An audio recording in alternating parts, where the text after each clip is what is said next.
There's a special kind of hush that descends at 2 a.m. in a Dallas high-rise. Elevators asleep, skyline humming like a distant lullaby. That hush is when I work best. Ring light set to amber, tripod balanced on stacked shoeboxes, camera angled just so to make my one-bedroom look like a loft in some glossy magazine. On OnlyFans, that illusion keeps the lights on and my fridge full of oat milk lattes. I'm Deacon Holt in real life, but on the platform my moniker is at Paper Lantern Skin. People say my name sounds like a hymn, like I should be in church. Maybe that's why the next part hit so hard. Hey there, beautiful humans. Before we dive into Deacon's late-night twist, tap like, hit subscribe, share this story with someone who loves messy romances, and drop a comment telling us where you're watching from. We see you, and you'll feel bad if you ghost watch without showing love.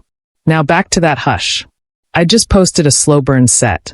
Soft cotton briefs, candle wax dripping near my hip, nothing explicit, just enough suggestion to let imagination run riot. The tips rolled in, $5, $15, one sweet soul sent $77 with a DM. Tonight's candlelight belongs to you. I was replying to thank yous when a new subscriber popped up at High Desert Comet. His profile pic almost made me drop my phone. It was Efren Calder, the associate art director at the ad agency where I do freelance copy. The same Efren who'd asked me just last week, wide-eyed, borderline offended. People really pay for pictures of you half-dressed?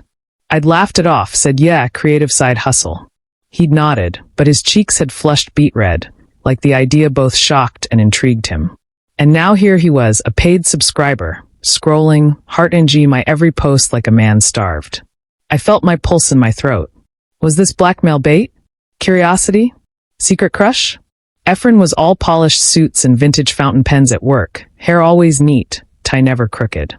Seeing him in my fan list, shirtless selfie set as profile pic, freckles dotted across his collarbones, felt surreal. I clicked his DM bubble. A voice note waited, length, 018. I press play. Deacon. It's awkward, right? Look, I think your content is gorgeous. I'm sorry if I seemed judgy before. I want to support. And maybe understand. His voice cracked on understand. I bit my lip. Type back. Support's one thing. Understanding's deeper. Wanna talk? Coffee tomorrow? Neutral ground. Laurel Street Cafe, 10 a.m. He responded instantly, thumbs up emoji then. I'll be there. I stared at the skyline outside, neon reflections melting into a lake of glass. My stomach fluttered. Not fear. Anticipation. The next morning I arrived first. Tiny place, succulents on each table, smell of cinnamon sugar in the air. 10 o'clock sharp, Efren walked in. Today no tie, just a heather gray Henley under a navy blazer. Still buttoned to the collarbone, but softer. His eyes landed on me, widened, then softened. He sat, cleared his throat. Hi. Hi, subscriber. I teased, sipping my latte. His ears turned pink. I deserve that. Why shock the other day if you were curious? He sighed, fingers drumming on his cup. Because I've spent years acting like desire should stay theoretical. Art is safe. Actual bodies? Terrifying. And yet you paid to see mine. Because your profile felt respectful. Intimate but not exploitative. I wanted to feel something real without faking bravado. He met my gaze. And because it's you. Silence bloomed, thick as the foam on his cappuccino. I appreciate the honesty, I said. But my page isn't a confessional booth. If you want real, we need boundaries. What kind? For starters, transparency. No shame games. If you're in, you're in. No judging from the sidelines. He nodded. Deal. I leaned forward. And maybe we see where this curiosity goes? Offline, off camera. His breath hitched. You'd want that? I'm curious too. He exhaled, shoulders relaxing. Then my place tonight. Dinner first. No cameras. His apartment surprised me. Loft in deep elm, exposed brick, Edison bulbs, walls lined with vinyl records in neat rows. A single painting dominated one wall. Two male silhouettes entwined, watercolor blues bleeding into purples. Desire disguised as art. He cooked ancho chili salmon, cilantro rice, grilled peaches. We ate by candlelight, nervously laughing whenever our knees brushed under the table. After dessert, he poured mezcal, handed me a glass, eyes warm. to new angles. We clinked. Sipped. The smoky burn loosened tongues. He spoke first. I've wanted to kiss you since that client meeting last month. Couldn't stop staring at your mouth when you said the tagline. My pulse thudded. You could kiss me now. He stood, rounded the table, and knelt beside my chair, heart in his throat, hands trembling. May I? I cupped his cheek. Yes. The kiss was tentative at first. Lips soft, tasting of peach and smoke. Then hungrier. He rose, pulling me up, mouth still connected, walking me backward till my spine pressed the brick wall. His hands slid to my waist, rested, asked. I nodded. He explored, careful, reverent. No cameras. No subscribers. Just breath and heartbeat. He pulled back, panting. I don't want to rush. Neither do I. Let's slow burn. He smiled, eyes glittering. Stay the night. I swallowed. Long as there's consent, no expectations. Consent, he echoed, leaning in for another kiss, is the sexiest word. We spent the evening tangled on his sofa, shirts discarded, skin against skin, mouths roaming like explorers mapping new continents. Nothing explicit, just intimacy growing roots. At midnight, we dozed, limbs intertwined, a vinyl jazz record crackling softly. I thought of my subscribers, of the profiles scrolling by. None of them felt like this. Like possibility. He texted the next morning. Ever been to Marfa? No Wi-Fi. Just stars and weird art. I stared at the screen, still curled in his sheets, his hoodie draped around my shoulders like permission. My thumbs hovered for all of 5 seconds before I replied. Say when. Hey again, beautiful soul. If you're loving this slow burn, don't forget to like the video, hit subscribe, and drop a comment telling us where you're watching from. This isn't just a story. It's for anyone who's ever found honesty in unexpected places. Don't ghost us. We left that Friday in his soft-top Jeep, playlists full of soul and desert blues. Efren drove with one hand on the wheel, the other resting near my thigh, grazing it every few minutes like a prayer he didn't know how to finish. He talked more than usual, about childhood in Santa Fe, his first crush, a boy named Loren who painted birds in the margins of his math notebook. And the exact moment he realized desire didn't make him unworthy, just unspoken. I listened, letting my hand slip into his. By the time we hit Marfa, the sky had cracked open with pinks and oranges, the kind that made you forget the world ever ran on clocks. We checked into a tiny roadside inn, El Cielo, barely 4 rooms. Ours had creaky floors, no TV, and a bed that smelled like clean linen and solitude. I dropped my bag. So this is us. Unplugged. Efren stepped behind me, pressed a soft kiss to the back of my neck. This is us. Undistracted. The light in Marfa does something strange around 7 p.m. It turns everything honey gold, even the quiet. We stood on the porch, fingers wrapped around chipped coffee mugs, watching a tumbleweed make its lonely journey across the road. He nudged me. Tell me something you never tell anyone.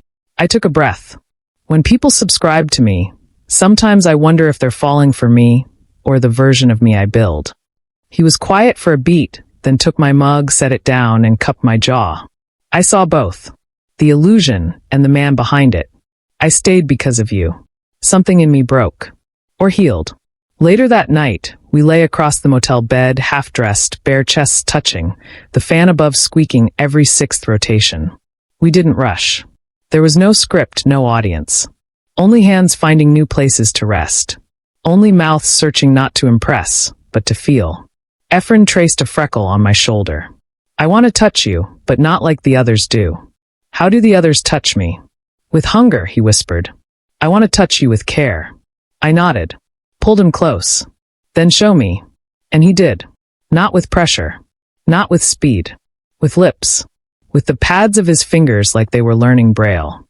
Every gasp he pulled from me was slow and intentional. We made love that night with the kind of stillness that says, I see you now. Fully. And I'm not leaving. In the morning, he woke first. I felt his breath on my collarbone, then his whisper. You slept like a man who finally feels safe. I didn't have to respond. He already knew. We came back from Marfa glowing. Tanned skin, tangled hair, that slow bloom confidence of 2 men who had finally given each other permission. Efren kissed me at every stoplight on the way home. We didn't talk about what it meant. We didn't need to. Until it happened. It was a Thursday night. I was running a quiet, low-light live stream on OnlyFans. Nothing wild. Just me in sweatpants, stretched out in bed, talking about loneliness and lavender tea. Then, out of nowhere, a hand reached into the frame. Pass me a glass of water. Efren. Bare forearm, unmistakable. And the chat exploded. Whose hand was that? Wait, is that at High Desert Comet? The art director? I knew it. They're together, OMG, I'm sobbing. I ended the stream in a panic. Heart pounding. Mouth dry. Efren looked stricken.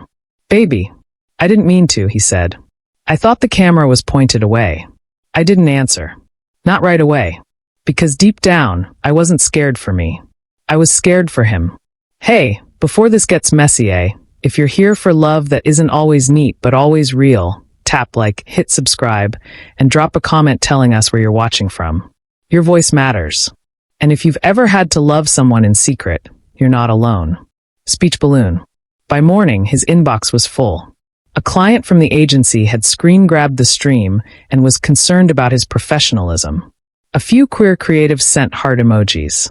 One of his old college friends messaged, I knew, man. And I'm proud of you. But mostly it was silence. The kind that screams louder than rejection. He paced the living room, eyes red, hoodie sleeves pushed to his elbows. I'm not ashamed of you, he said. I just wasn't ready to be someone's symbol. I walked over. Held his face. You don't owe the world anything. Just me.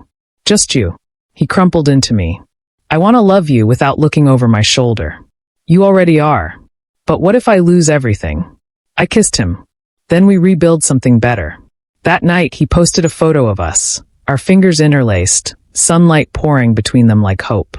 No caption. Just light. It took less than an hour. Messages flooded in. I'm crying in a Target aisle. Thank you. Never thought I'd see two men loving softly in public like this. Subscribe to both of you. Twice. We made tea and sat by the window, reading every one. He grinned. I didn't realize the internet could be this kind. I smiled.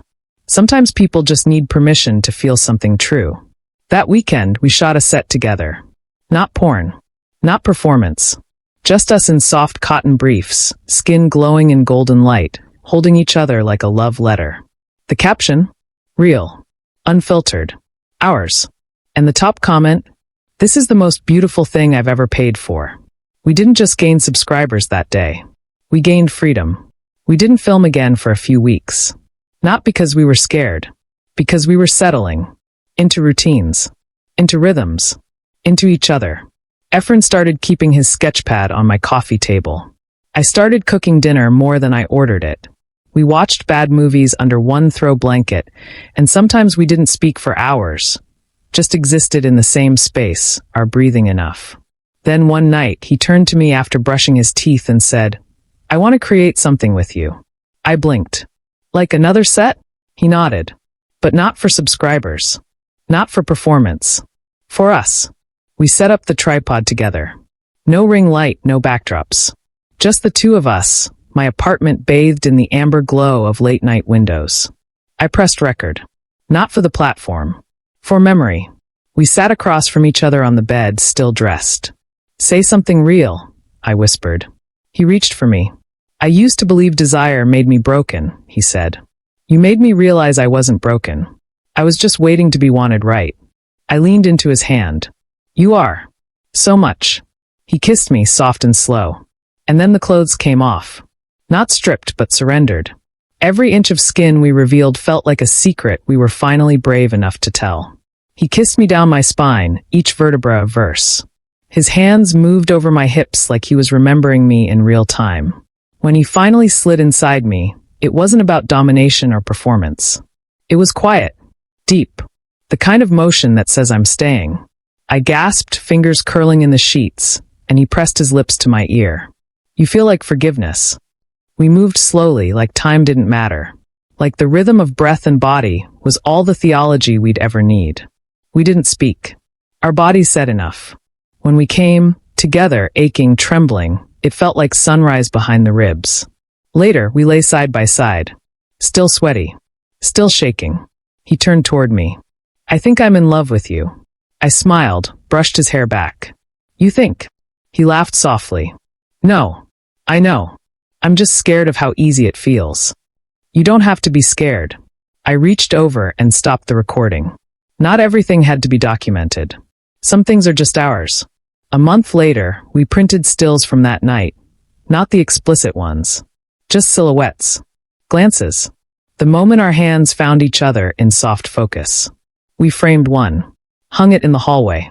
Visitors always ask, who took this shot? Efren always smiles. Just us. At our most honest. And every night, before we fall asleep, he kisses the back of my neck and says, you were never just a subscription. You were my freedom. And I whisper back, you were never just a follower. You were the one worth waiting for.